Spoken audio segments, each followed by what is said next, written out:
Man, what is the deal, YouTube family, man? It's your boy Cooley with Cooley TV, signing on for another banger video. We gonna get straight to it. Like, go ahead and smash that subscribe button, bro. Like, we on the road to 1K. Y'all doing y'all thing, man. Much appreciated. Like I always say, we out here grinding, man. So let's get straight to this video. 7 failed rap hit songs. I wonder what songs is gonna be on there. Are these gonna be like songs from 2020 or like 2019, or is it just gonna be like just in general 7 failed rap songs? So the video is kind of long, so we're just gonna get straight to it. Let's dive into it. 7 failed hip-hop songs. In this world, there are two kinds of rappers: those who care about making hits and those who don't. You can clearly see a difference between someone like Kendrick Lamar and someone like Drake. While they both make great tracks, it's clear that Drake is much more interested in getting on the radio than Kendrick is. But what happens when a rapper becomes too focused on making a hit? The best hit songs are the ones that seem to naturally rise to the top. It can be pretty obvious when a rapper goes out of their way to make a hit song, and audiences don't often respond to that. We all collectively roll our eyes when we see an artist try to cash in on trends with a song that just doesn't resonate with people. It happens time and time again, and I don't think that it will stop anytime soon. There are a lot of tactics out there to try to get a hit, and these songs really tried it all. A-list features, dance challenges, viral music videos, and all kinds of other strategies that have been employed in order to get a song to chart. But that doesn't mean that it worked. Before I jump into this video, make sure you like this video and don't forget to subscribe to our channel. Now here are 7 failed rap hit songs. Number 7, Walk on Water by Eminem featuring Beyonce. Eminem has been a very polarizing rapper throughout his entire career. He shocked the world with his combination of high-octane lyricism and a tendency for edgy subject matter. See, but okay, like Eminem, I'm not gonna say he's like an artist that can't miss, but it's like either you rock with him or you don't. Somewhat like a Kendrick Lamar. Okay, like Kendrick Lamar don't make hits, but it's like it's Kendrick Lamar. You feel me? So I would put Eminem like in that. It's Eminem. Like it's like a Lil Wayne. Like they in their own lane. Like you just pay respect to them. So I don't know when he first came out, he felt like a true rebel in the rap universe. But nowadays, he's more well known for calling out mumble rappers than he is for his own music. Alright, look, when it comes to Eminem, you've gotta have some level of respect for the guy. But most people would agree that his output these days just isn't at the same level of his old music. M has had a few stunts that have kept him in the spotlight over the past few years, but most of his music hasn't really punched through to the mainstream in the way that he probably wished it had. So in 2017, he was looking to change that. He recruited Beyonce, along with certified hitmaker Rick Rubin, for a track called Walk on Water. It was released in support of his upcoming album Revival, and it actually did pretty well, but not quite as well as we imagined he was hoping. Having Beyonce on your song is basically a cheat code when it comes to making a hit. It charted well, but it failed to actually bring Eminem's music to a wider audience. Some people heard it on the radio, but it hardly converted anyone from a hater to a believer. For that reason, this song makes the list. Number 6, I Got the Keys by AZ. I got the keys. Say what you want about DJ Khaled, but you can't say that the guy doesn't understand marketing. He may not be a rapper or even really much of a musician, but the guy knows how to get together a team of people to make a popular song. He's also pretty savvy when it comes to social media, earning himself meme status with some of his catchphrases and stunts. Back in 2016, it seems like everyone was saying Major Key because of DJ Khaled. So what did DJ Khaled do? Well, he released an album called Major Key. Duh. And one of the lead singles from Major Key was I Got the Keys. Another song that tried to grab onto the virality that his phrase had gained. It was definitely a bit funny, but the song was completely serious, making it relatively odd territory to navigate as a listener. But Khaled didn't stop there. In his push to make the song successful, he later released a music video that featured not 1, not 2, but 11 other famous rappers. You're seeming a bit desperate there, Father of Assad. But see, I feel like DJ Khaled is at that level. He could probably just call them up like, yeah, what's up, Jay-Z? We doing a video shoot right now. You feel me? Pull up. Like, he's not forcing a hit. Like, he could just call Future like, yeah, I need you in a song right now. 48 hours. I feel like Future would do it. You feel me? So I don't know. But I guess if you count the promotion that he put behind it, then yeah, maybe he was. did alright, peaking at number 30 on the Billboard Hot 100, but still pretty lackluster for a song with Future and Jay-Z. But I imagine that Khaled wanted a showstopper, sort of like what he got with I'm the One only a year later. Number 5, Futsal Shuffle by Lil Uzi Vert. If you're a fan of Lil Uzi Vert, you probably remember the period. A lot of these songs, like the same thing with the Eminem song. It's like if you're a Lil Uzi fan, then you will understand. Like Uzi is in his own lane. A Futsal Shuffle was a banger. It had its own little trend for Lil Uzi fans. Like if it was on a social media trend, if it was on a, you feel me, an Instagram, TikTok trend, and that's what it was. But it wasn't just made for that. That's just Uzi and his fans just having fun connecting type thing.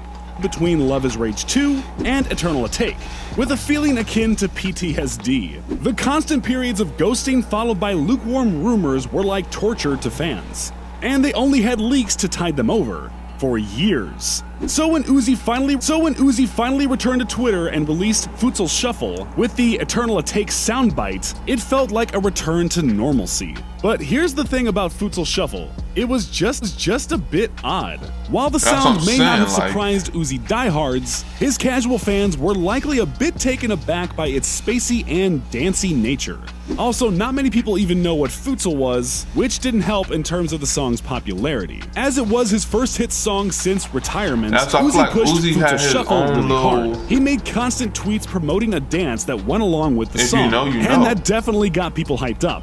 But there was another issue here. The dance was just way too hard for most people. While making a dance challenge is a great way to get a song popular these days, take a look at most TikTok dances compared to the Futsal Shuffle. Uzi's dance is just way more complex. Luckily for Uzi, plenty of other songs off of Eternal Take, such as Baby Pluto and Me2, did quite well, so we doubt that he's stressing it.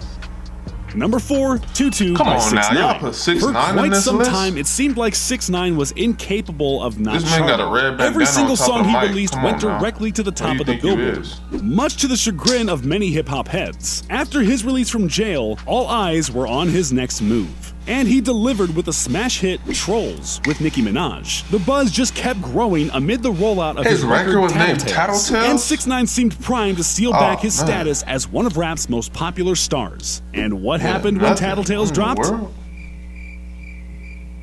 Crickets. After months of mocking everyone who sold less than 50,000 units on their debut week, 6ix9ine only sold 53,000 with his album. And it's not like he wasn't trying to promote Tattletales and make it a huge success. The stunts he was doing before the album's release were eyebrow-raising even by his standards. So really, the entire album of Tattletales could be viewed as one of the biggest failed hit attempts in recent rap history. But one song in particular stands out, Tutu.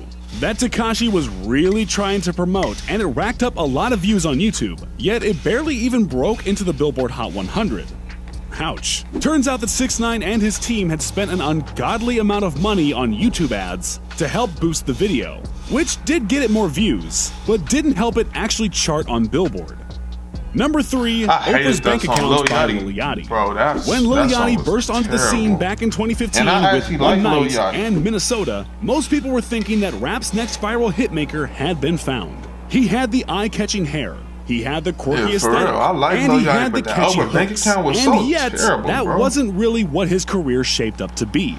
While Lil Boat has had a fair number of hits under his belt, it's always felt like he has never really been able to reach his peak in terms of success. Instagram and YouTube comments are constantly claiming that he has fallen off, no matter what year it is. Although he released an album called Nothing to Prove, it always felt like Yachty needed to prove his abilities as a successful songwriter. It seemed like the stars had aligned for Yachty when he rejoined the conversation of Raps with the Stars when he dropped Oprah's Bank Account this year. It had the sing-song hook that Yachty's previous hits had. It had an interesting title, and it featured two artists that were basically guaranteed to produce a hit by 2020, DaBaby and Drake. On top of all of that, Yachty even dropped a high-budget comedic music video for it. You know, one of those where the video is way longer than the song itself, and the song didn't do so great. Well, number 55 on the Hot 100 is alright, but seriously, if you have Drake and DaBaby along, you should expect to go number 1. Maybe Lil Yachty really does have nothing to prove. The guy has had a lot of hit songs,